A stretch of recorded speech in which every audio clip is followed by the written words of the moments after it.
Good day. Ira Epstein of Linn Associates with your financial market wrap-up for a pretty wild trading day today on Tuesday, February 23rd, 2021. And what day was it? And I warned traders last night. I put it in my newsletter. I said, you know, we have Federal Reserve Chairman Powell speaking today in front of the Senate Banking Committee.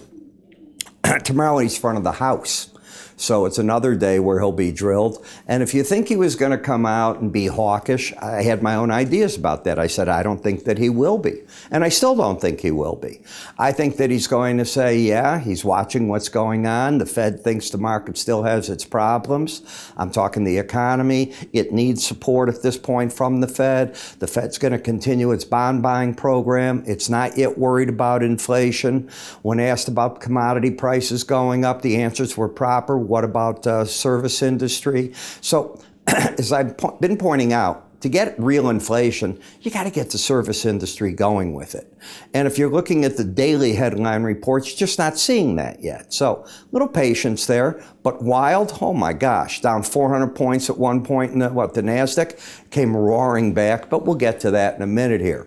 Gold fighting at the 1800 level, silver market trying to get over the $28 level, and the copper just still on fire at the 421 zone. As for what's going on in these other markets, well, they're just playing back and forth here. Not the easiest type of markets to work with, I will tell you that. As we look at the S&P, the fact that you're just staying over the 18-week moving average keeps the bias of the market up. Now, we are down for the week 0.7. If we come back to, let's see, the week of the 19th, we were down 0.7. So in the past 2 weeks, if you were to finish right now, you're down 1.5%. Not very much, right? So the market's held on to most of the game. What we are seeing, though, is a market that is having trouble just adding to it. It's starting to get these rounded areas. These are very difficult zones to trade. If you think they're easy, God bless you. They're not the easiest thing. But I go to the swing line to tell me the story. And the swing line is bearish. You have, forget today, you have lower highs, lower lows. You actually had that put into place on February 19th, Friday. This is Wednesday. I'm recording on Tuesday, but for Wednesday's trade.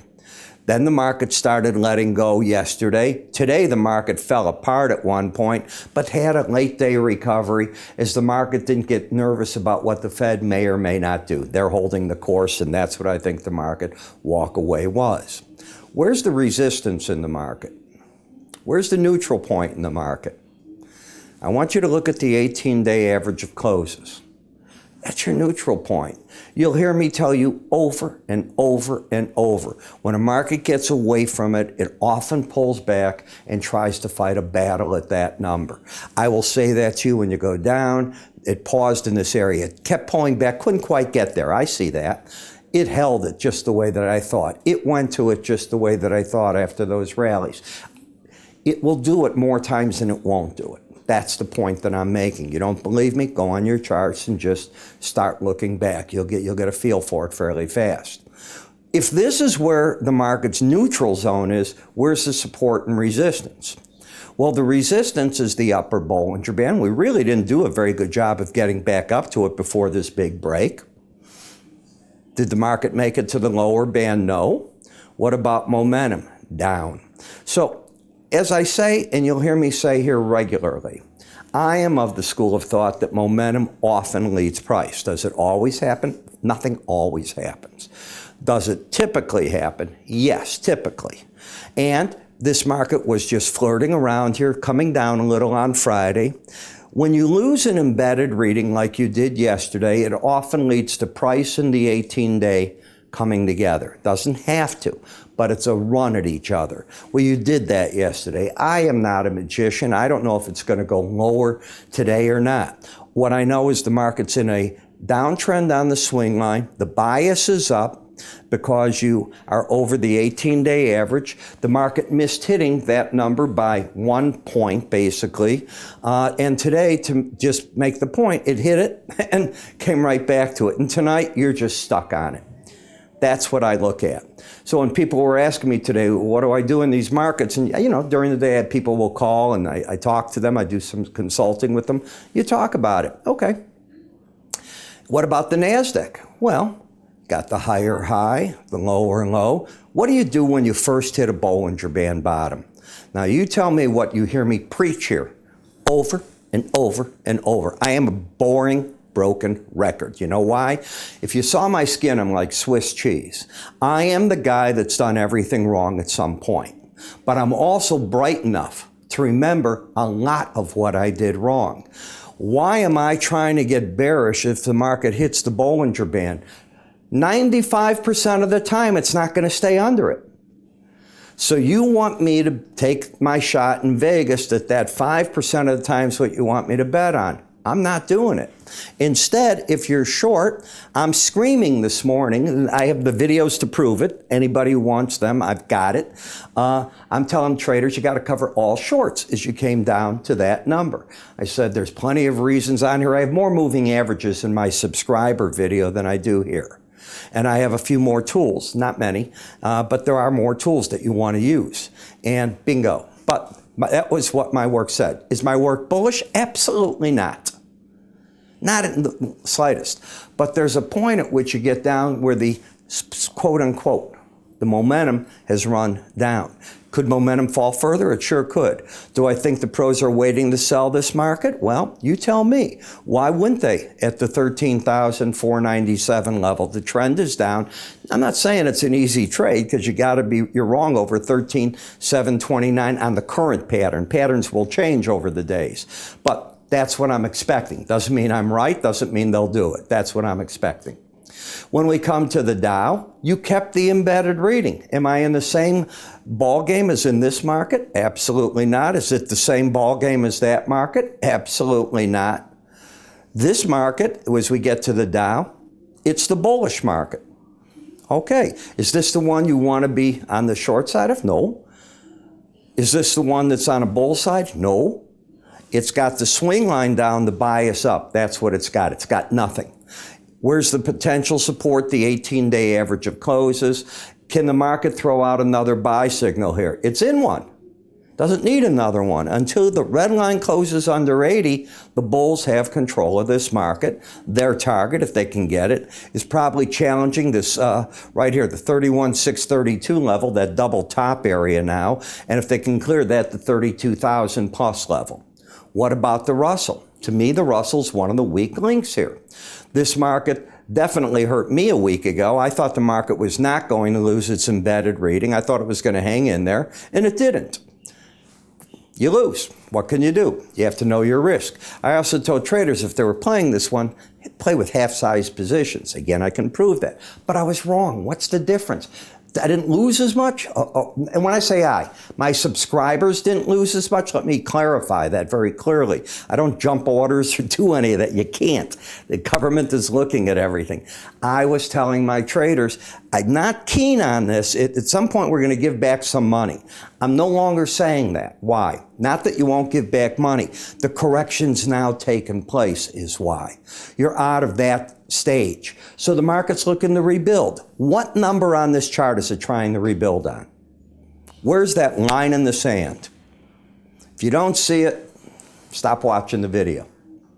Then we get over to the VIX. Now the VIX is interesting in the sense that I was talking yesterday to my subscribers, talking to you.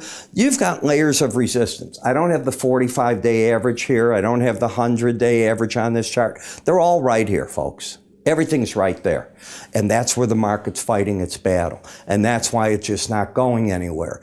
It lost its embedded reading. When you lose an embedded reading, markets normally, let me come back here into it, then it'll do it. Markets normally make a run, this is at least what I teach, at the closest main moving average. It did it yesterday. You don't have to do it twice. It did it yesterday, got right to it. Today, fought in there and just didn't go anywhere by the end of the day. The trend is up on the swing line, the bias is down, and momentum is up. It's a real mess of a chart. In the T-bond market, this is a bear market rally so far. I don't see it as anything more than that. As long as you keep that embedded reading, as you get to the right-hand side and get rallies out of that, off the Bollinger Band, I think the pros are selling it, looking to get back down to that number. I think they'll throw in the towel when the red line, the K line here, closes over 21. I don't see that right now. 10-year note, I think the market's same thing, not quite. Look at tonight, you're at 21.82. I'm no longer in that bearish camp the way that I was. Coming in, I was, and if you look at the slow stochastic, you finished at 15.95. Now you're picking up, and when you open tonight, you're over 20. When it's over 20 and I'm yet to put out my trade recommendations, I'm not as bearish. In fact, I'm not bearish. I wait. Lose an embedded reading, I'll be looking for the 18-day average. I just pick up my chips from a table and you walk away from it. In the dollar index, first challenge of the Bollinger Band, you know what I say. Did it hit it? It didn't. But 3 ticks away from it is it. You're there. 89.92 to 89 and a half. So you missed it by 3 ticks. I'm not saying it can't hit it. I'm saying it's an area that, no, I don't think the pros are going to be selling it short at this area. I think they're taking money off the table if they're short. And I think they're flipping it the other way in the euro. I think they're coming out on this rally. It's overbought. It's laboring to get up to that upper Bollinger Band. It's not in a trend. Neither is the dollar. You have a higher high, lower low, and you have a flip-flop. You have the higher high, lower low here too. This is the opposite. The higher high versus the lower low. They're just opposites, mirror images. Here's the powerhouse, the British pound. Keep mentioning, I'm hearing lots of talk at the 150 level. Yeah, there'll be breaks along the way. You're only 9 cents away from it. This is the highest high in many years. And this market just keeps cranking it out as they're on the right path with what they're doing. And the market and FX realizes that. Bitcoin, wow. Elon Musk is running this market, isn't he? Whatever he tweets, those followers go crazy. So you just came from 57,790 to 44,900.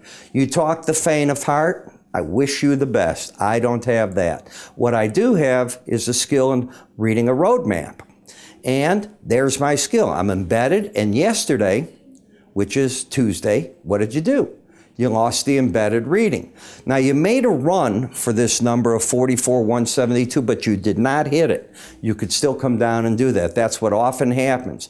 If you're not embedded again tomorrow with a big rally today, be very careful. And so far, you're not doing that. You're bouncing, but you're getting worse in there. I wouldn't be surprised if wherever that 18-day average is, the market wants to come visit it and knock on its door and say, hi, I'm home. Differential between Brent and WTI, keep mentioning, it's just in a run to the upside, the difference here. It still looks to me pretty good, and that difference looks like it's staying in place. And until you lose the embedded reading, I contend that on breaks, this market's still getting bought. If you're one of my subscribers, I harped on all this today, showing them what I thought. Some points of entry and exit in there. I'd be cautious. You're starting to flirt with losing that embedded reading. If you lose it, you could be back at that 18-day average in a heartbeat. So you want to be very careful. Until it's lost, are you bullish or bearish? You're bullish. Are you playing it'll be lost? No. If you're going to err on the side of being long, not short.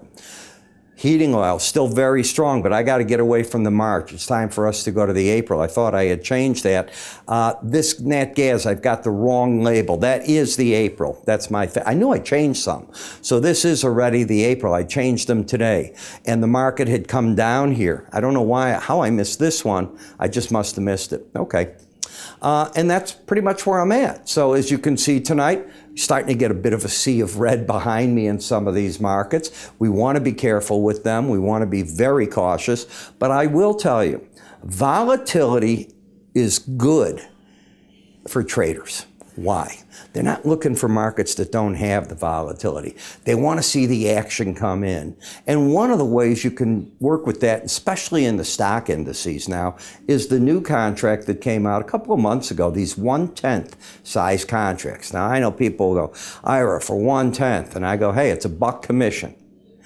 All the other fees have been reduced as well on these. You're able to come in. So let's assume you get like today in the Nasdaq, you had a 400-point move. Well, if you caught that and you got it for 1/10, you caught 40 points. That's a pretty big dollar profit. That's what my point is. So there's ways to work with this, and you're cutting down, if you will, some of the risk. How do you find out more? Just go to our website. Actually, don't even go to the website. Let me give you a secret way to do it, because we did this. You can either call us, but if you go here, our website name, but /micro. We have a special page. It's all about it. Our platform, I think you'll find it fun. You can trade right off the chart. You can click a point on it and away you go. It's pretty fascinating. I'm Ira Epstein. You have a good day. I'll see you tomorrow.